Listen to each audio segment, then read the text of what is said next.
Welcome to Eternal Family Adoptions, where members of the Church of Jesus Christ of Latter-day Saints share stories and secrets of building forever families through faith-centered adoptions. I'm Donna Pope. Join us as we discuss how our faith can guide our adoption journey and create family connections.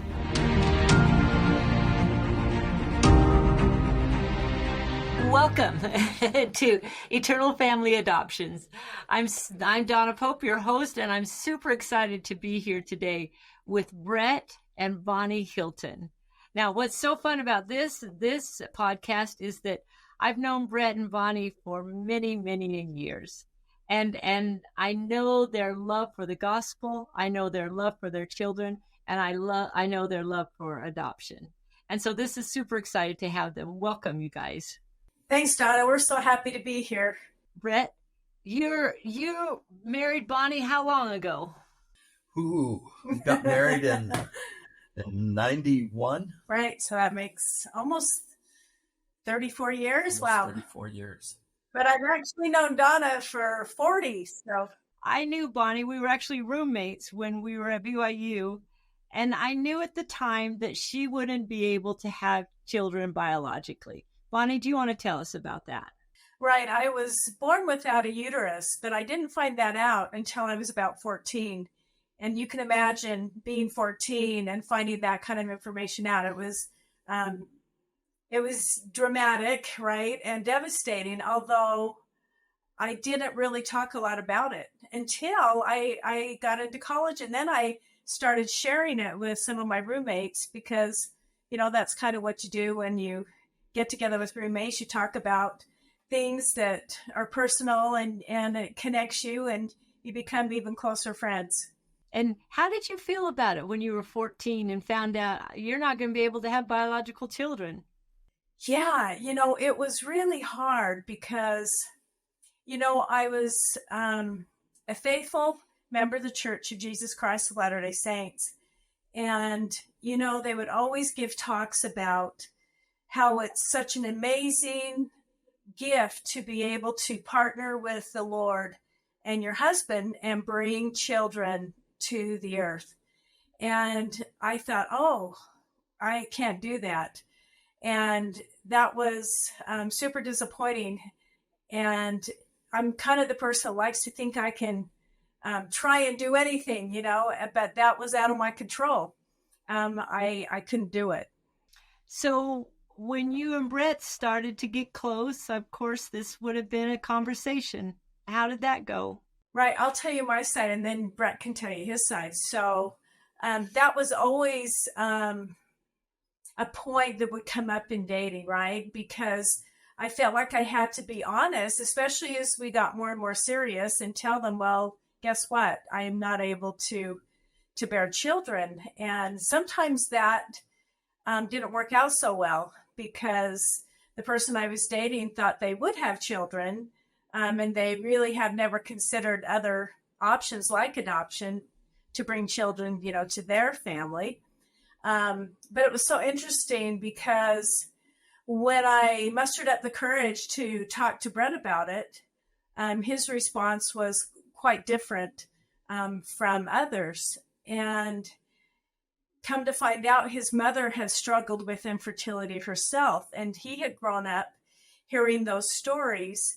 And so for him, it wasn't that out of the ordinary. Do you want to share anything about that? Yeah, that's right. That's kind of how it happened. As the legend goes in our family is my mom and dad were married for 5 years and they couldn't get pregnant. And my mom had a priesthood blessing from her husband and her father. And 3 months later, she was 3 months pregnant. So you did decide, though, to adopt. Tell us how that all came about. Well, Brett, please feel free to jump in here. Because I love listening to these stories. Before we actually decided to adopt, we were praying about what to do to grow our family. And a woman in our ward, we were living in Knoxville, Tennessee at the time. And during General Conference, I had written down all my questions, and one of the primary questions was, how are we supposed to grow our family? I do that every general conference. It's just a pattern that I learned in my mission. And so I didn't really have any major promptings during the course of that general conference. And a woman approached us in the last session. Of course, this is when you had to go to a church to watch conference because we didn't have all the wonderful devices we have now. And she said, can I talk to you for a few minutes? And we said, sure. And so we went into the mother's lounge of all places because she kind of wanted some privacy. And then she said to us during Elder Ballard's talk on sacrifice, she said, I was told to carry a child for you. I don't know why you can't have children, but this is what I was told. And Brett and I were astounded. I mean, we had never considered a surrogacy. That wasn't just something we had even thought about or talked about. And so it gave us pause, and we kind of looked at each other, and she said, I know what I was told. Now you need to decide what to do. And so we prayed about it, thought about it. We had to even find out if I had ovaries, which I did, and they worked. And then we were able to get embryos, and we transferred those embryos into her body. And amazingly and miraculously, we had quadruplets. They were all born prematurely at 24 weeks. We didn't plan on that, but it was a high-risk pregnancy, obviously. And they were all born living, but one by one, they actually passed away. And so that was 31 years ago. Wow. So I've talked with people, and it seems like there's 3 reasons why LDS families hesitate to adopt. One is the price. And with LDS Family Services, that certainly was a lot lower than it is now. But the other was this idea of not having the genetics, you and Bonnie's genetics in this child. So not your nose, not your eyes, not your genetics. When you thought about adopting, how did you deal with that thought? I would have to look in my journals, but the way I feel now and the way I remember it is that was not an issue for me. Right. I don't really think I thought much about that either, to be honest. But to this day, I will say that I've wondered if our quadruplets look like us, right? But what's interesting is when people meet our adopted children, they will often say, oh, they look just like you. And they probably don't. I don't know, but they pick up your mannerisms and just, some of the ways that you talk. And I think and I'm brunette, and Brett, well, he's kind of grayish, whitish now, but he used to be a redhead. And so all of our kids are fair-headed. And although some of them have grown, to have darker hair over the years, but when they were young, they were all kind of fair. But when you saw us together, you could see how that would work. And so it wasn't too surprising when people would say that. But I don't know that we thought a whole lot about that. Another concern people have is they think, oh. Now, this is going to be an interesting conversation because, Bonnie, when you adopted your first 2 and then when you adopted your second 2, there was a difference in what I'm about to ask. But people worry, will I be able to love this non-biological child in the same way that I would want to love my biological child? And that's a great question, Donna. Great question. And boy, everybody's got to work through that. Do you want to take that? I guess the point of that is that as we serve our children, we love them. So whether a child's adopted or not, as we serve them and take care of them and help them and teach them, and we learn to love them. And with our first two, they were infants when we adopted them. Our second two were 2 and 4 when we adopted them. And yes, that bonding was definitely different because they were older and we hadn't served them. But as we served them and we came to know them, we love them. I think that's just a natural process that the Lord gives us. It's with anything, anytime you serve anybody, you start to love them. Good. That is a question I had spent most of my life thinking about. Not necessarily adoption, but where do children come from? And because I would look at my brothers and sisters and I'd say, how did we make it here? How did we get here? And I remember thinking about that all the time and asking my parents, who were like, why are you even thinking about that? But it was like, what is going on in the pre-existence that allows, how do families form? How do kids get into certain families? And one of the things I concluded is that in the family formation, there's only one decision that we make, and that's who we marry. Well, Brett feels like the children that we've adopted, that there was no accident, there was no coincidence, that they came to us because that was a plan. And I'm not sure that I, fully agree with that, but I think we mingled together and I said, come on, join us. It's going to be awesome. And they were like, okay. And I kind of picture it like that.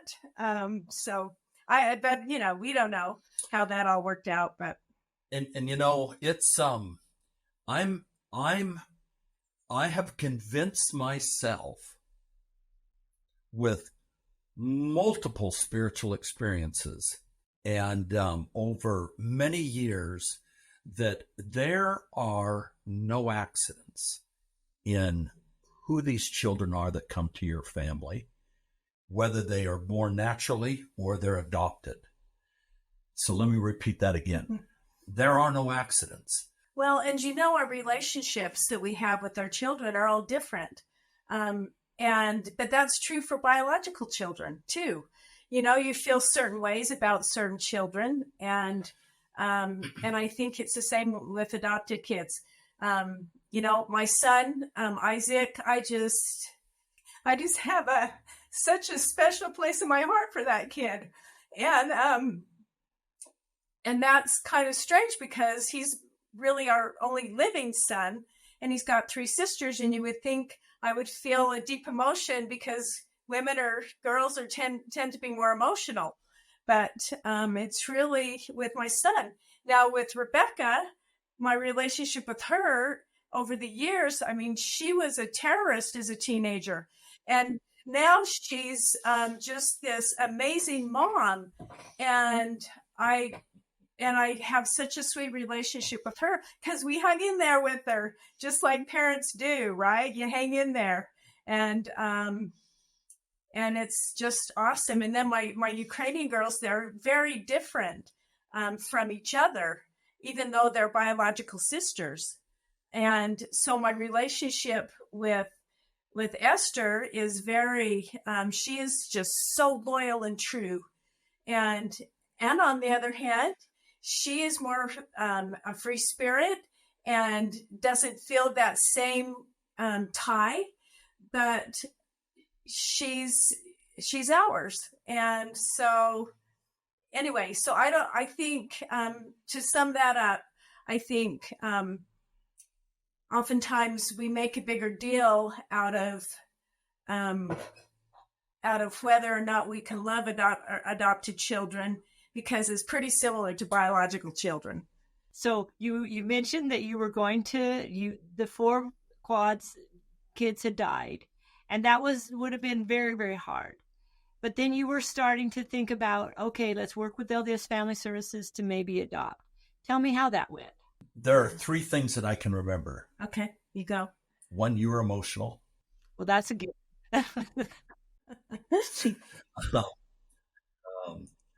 2, that first time that we adopted, boy, we were on pins and needles. And when, I don't know how many fails we had, 3 or 4, we tried to do a couple on our own. We'd go through LDS Social Services. We didn't go through just one avenue. Boy, we were looking all over, and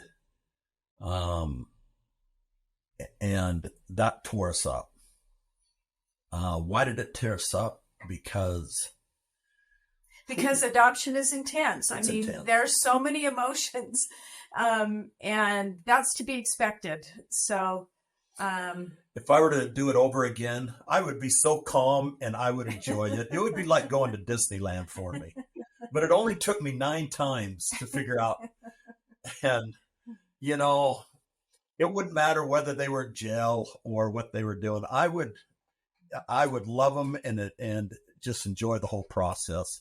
But at the time, it's taken me a long time to learn that. I think we both learned it together. Probably. And we're, again, we handle it differently. I think women are more, at least for me, are tied into the child and who the child is, what we're going to name the child. And the men, at least Brett, is probably more concerned. How are we going to finance this? How is this going to impact, what we do with our money? And do you want to talk about that a little bit? Yeah, I always worried about money. It was king.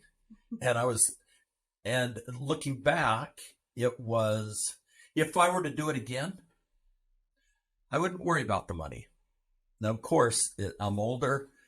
I'm in my 60s, and I've done my 9 rodeos. And, but at the time, I was just like, oh, man, how are we going to finance this? This doesn't fit in the budget. We don't have money for this. And I stewed about it. At the end of the day, the windows of heaven definitely opened at different times, and we're really grateful for that. And I think, as you had said, Donna, when LDS Family Services was doing adoptions, they subsidized quite a bit. And so our first adoption didn't cost much, and our second adoption, we were actually making a little more. And so they cost us a little bit more with LDS Family Services. That then when we decided to go international to Ukraine, that was a lot more expensive.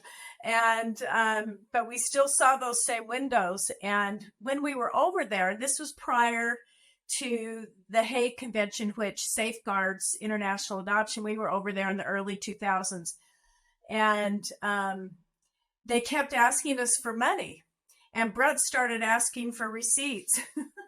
And they weren't too happy about giving receipts. And in fact, our lawyer said, kind of in broken English, "You play with children, we do adoption." And so we kind of got the message there. And but interestingly, Brett was kind of struggling with that during the course of of our experience in Ukraine, because he kept having to pay these fees. And so he called the social worker to kind of complain about it. I didn't understand all this. They were really helping us, but I thought they were doing nefarious things. And so when we would come in to see an official to get some paperwork done, they would hand the chocolates, they would hand the bottle of alcohol, which I don't drink, and some very expensive wine. They would hand an envelope full of cash. The cash would go under the table. We'd say hello. They would speak in Ukrainian, and then we'd leave and go have lunch and come back 2 hours later. What I didn't realize is that cut down 3 days of paperwork. It was a beautiful system. It was a way of expediting. It was a way that people made a living in a former Soviet Union country, and I didn't appreciate that. So I called this guy, and I'm just going to call him Roger, to complain. And he says, well, let me just tell you a story. This is what happened to me. Is I was adopting a boy who was handicapped out of St. Petersburg, Russia. I think that's where it was. And he complained. Oh, the mayor and a couple other government officials said they came to him and wanted money, and he wouldn't pay them. So he was adopting 2 kids. He got 1 child out. The other child, it took Another year. it seemed like a year, 18 months before they could get him out. And the paperwork was done. It was just stalled because he did not play ball. So what did I learn? In American cultures, you go to the court, you go to the sheriff, you go get a lawyer, you hammer those people, man. You grind them into the, but over there, the big picture is you want to get these kids home. And it's a different culture. It's a different world. And he just felt sad that his boy had to stay for another year to 18 months in an institution when he could have been home. And so after Brett heard that story, he was like, okay, we're good. Let's just keep moving here. But I need to put a caveat in for that because things are better now because of the Hague Convention that safeguards international adoption. The corruption has decreased. I don't know how much, but it's much, much better. Well, it would be awesome if countries would work together a little better to help those kids. Now the challenge in international adoption is that there is hardly any because nobody can agree on the rules of the game. And so the kids are just stuck. They can't move. The saddest part of that is, as these children age out at 16 in most of these countries, they will be trafficked. And we've got all these laws and all these regulations and fees and backlogs so that it prevents trafficking. But the true trafficking is not in the families providing homes. It's in these kids not having a home and aging out and then trying to figure out what to do when you're 16, 17, 18 on the street. And they turn to trafficking as a way to survive. We've been friends for so long. We've gone through the years, as you said, the terrorist years of Rebecca, and we've gone through the turn. And tell us just a little bit, Bonnie, about some of the challenge it was. Let's go back to the love idea. When you didn't feel the same attachment towards your older girls once you adopt them older that you did when you adopted the newborn. And how did you deal with that? Well, it was really hard. In fact, I felt like I was failing as a mother because I thought out of all my children, these 2 need to feel that I love them and that I care for them. And it wasn't a natural, automatic feeling. And so, yeah, I felt like I wasn't doing what a mother should do. And I was pretty hard on myself. And I know what that is now. It's called blocked care. But I didn't know that back then. I was pretty alone. And as I would pray about that, the Lord told me, Bonnie, you are exactly what these girls need. And that surprised me because I didn't feel that way at all. And then he said, you are able. And that became kind of my mantra. I am able, but it took years. It didn't happen suddenly or immediately. It took all of those years of serving and helping and teaching and taking time, singing with them, playing the piano with them, taking them to school, just being with them, jumping on the trampoline. It just took time. And I think that is critical in our relationships, especially with these older kids. That bonding, it doesn't happen sometimes immediately. I'm not saying it can't happen because I believe that it probably can in some situations. But with us, it took longer than I had anticipated. And you think I would have thought about that as a social worker, right? That I would have known that, but I didn't. And that's the biggest difference that I've seen between when we adopted and the present day, is that there's so much more training, so much more preparation that families can do so that they are not taken by surprise when things don't seem quite right. You adopted these two little kids at newborn, and then you go to Ukraine and you adopt two children, one of them almost 4 years old and one of them almost 2 years old. Did the love that you had for the newborns, was that the same as the love you had for these two? Absolutely. And Bonnie and I go, well, good for you, dude. So one thing I've thought, what would be the best advice that I could give for parents going through an adoption? Read the Book of Mormon every month, because the stories in there are so applicable. And so Laman and Lemuel were from birth to great parents. In fact, the whole Book of Mormon is about them and their families. But those two were not stellar. They caused a lot of heartache and a lot of pain. But it didn't mean that that Lehi and his wives, Sariah, weren't beautiful, honorable people. And so the point there is, once again, the connection to the pre-existence. Lehi probably agreed more than we know to take those two. And lineage is important. How a lineage gets its children to the earth. Well, and it was the prayers of Lehi and Sariah, or President Irene says, that blessed that lineage. And so the stripling warriors, they came from that lineage. And I love that. But kids are hard. I mean, I think I had my oldest daughter, Rebecca.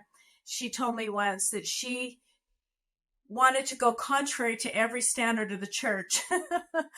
that was how she really felt. And and again, I know this can happen with biological children as well, but sometimes we make a bigger deal of it for kids who are adopted. But sometimes they're not the gospel of Jesus Christ isn't as easy for some kids as it is for others. And I think that's super important to remember as parents, because the journey's long and what they need is to be loved. My opportunity and blessing is to love them, and it's Christ's opportunity and blessing to save them. There are families that feel heavy inspirations that they need to do something to bring a child into their home. And, the laws of man are just set up right now to make it really, really tough to do international adoptions. And I would say they're tough to do domestic adoptions. They're tough to do foster care. And at the end of the day, these children need families. Well, there's a lot of opposition, for sure. I mean, there is a lot of opposition. But what I hope the people that are listening to this will do is start to prepare themselves. Because this can change. It can change. Now, there's several things to think about, and you guys are prime examples of this, to think about in preparation. One of them is, of course, the financial preparation. Another one is the change of mind in love children, no matter where they come from. But there's another one that sometimes I think is hard for us as members of the church, and that is to accept them for who they are. We always kind of want them to be who we want them to be, and it's tough to accept them for who they are. Bonnie, address how you have dealt with that over the years. I think for years I owned my children's choices that didn't line up with what I hoped they would choose. And again, that was rather self-centered, right? Thinking that that I must have caused that, or I must have done something wrong as a mother. But what I've learned is that that I don't own their decisions, especially as they get older. They are making their own decisions, and it really it's liberating. It frees me up to love them for who they are, and to not be as concerned about the direction they're heading. I feel like I think it's comforting to know that as when they were young, that we taught them well, and they. Bonnie was a great mother. When she says they were taught well, she was a great mom, and I would have loved to have been a boy in her family. He's trying to make me feel good. Not really. Kind of saying it as it is. Well, no, I get what you're saying, Bonnie, because as moms, we always feel bad. we always feel bad. We always feel like I should have done, I should have been, I could have been. We always feel like I should have done more. I should have done more. And so I love your statement. It is our job to love. It is Christ's job to save. I love that. Brett, did you be better at this? Were you more willing to let them be? I think part of maturing, part of growing up is that we become so much more understanding, so much more accepting, so much more appreciative, I think, of our kids and who they are. I think sometimes when they're young and when we're young, we're probably not as patient. We're probably quick to judge. And that doesn't always go so well, right?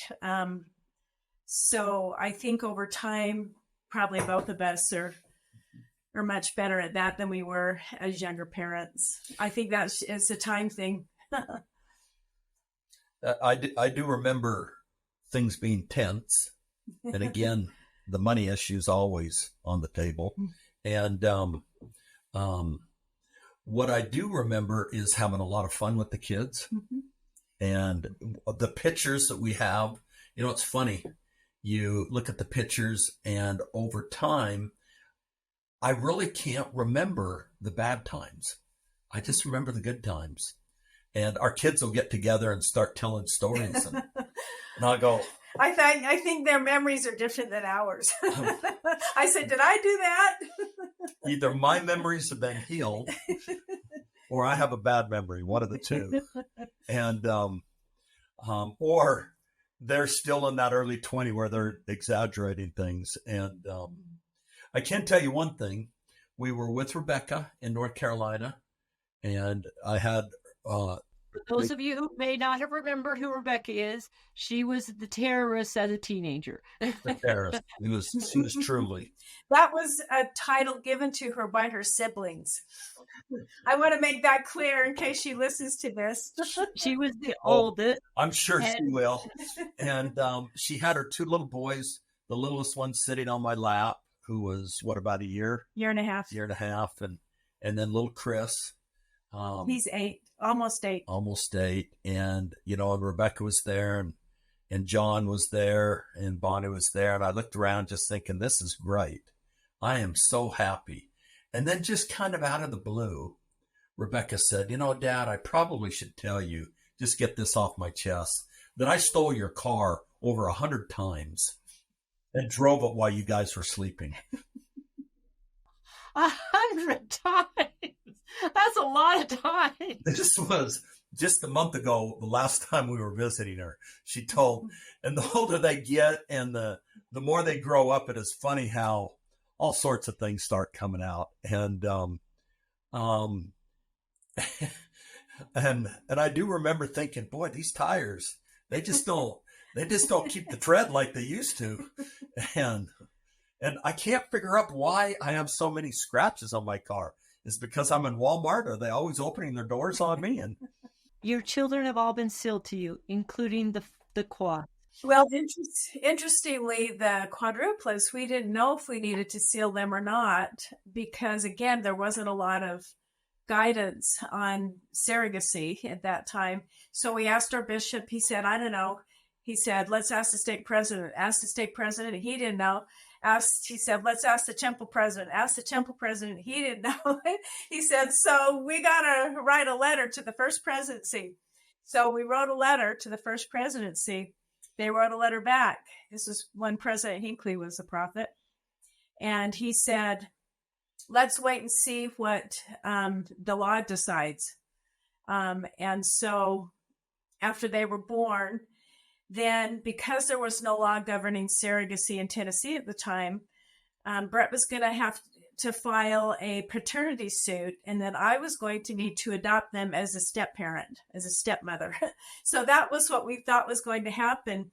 But a wonderful lawyer, her name is Donna Pope, she searched around, and she was actually able to find a precedence where the biological parents had been declared the parents outright.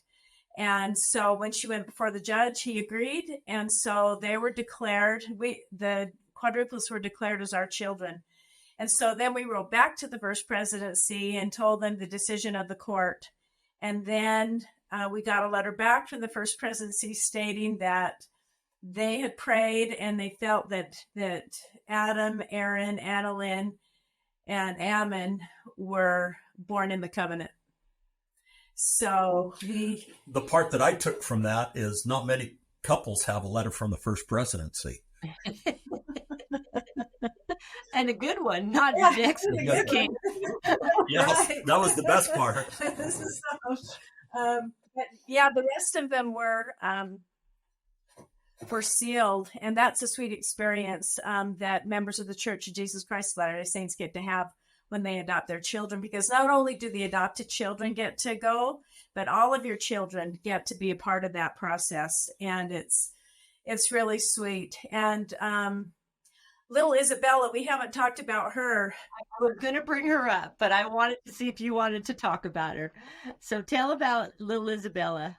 Well, I was working with Donna in domestic adoption, and a birth mother gave birth to a little girl who had, the birth mother had preeclampsia, and so she was in a lot of distress. So they had to do an emergency C-section.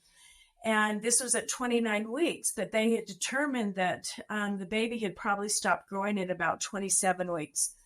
And she was born with all sorts of anomalies. And so I was in the role of trying to find an adoptive family for this little girl because her birth mother still wanted to place her. Even though the outlook was not good, she was probably going to die. And at the time I thought, oh, who's going to adopt her because she's probably going to die soon.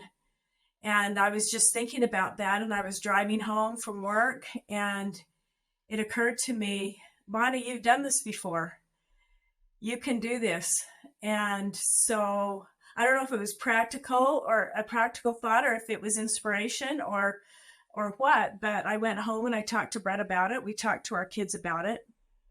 And so I called Donna and I said, yeah, we'd like to adopt Isabella. And so we moved forward, got our home study done, and we became Isabella's parents. And what was really cool about that experience is that they expedited her adoption. The judge did. So they actually finalized the adoption in a week. And usually it takes, at that time it was 6 months that you had to wait, but they knew that her condition was poor and that she probably wouldn't survive. And so they were willing to expedite that. So she was ours before she passed away. She only lived for a couple of weeks. But during that time, it was so awesome to watch how tender my children were with her. Primary Children's Hospital was awesome because they let us in, all of us in. And the day she passed, they gave us a room and we all got to spend time with her. And it was truly a sweet experience. And because she because the adoption was finalized, we were able to seal her quickly. So we sealed her just a couple of weeks after she passed away. I think you were there, Donna, and my mom stood in as a proxy for Isabella, and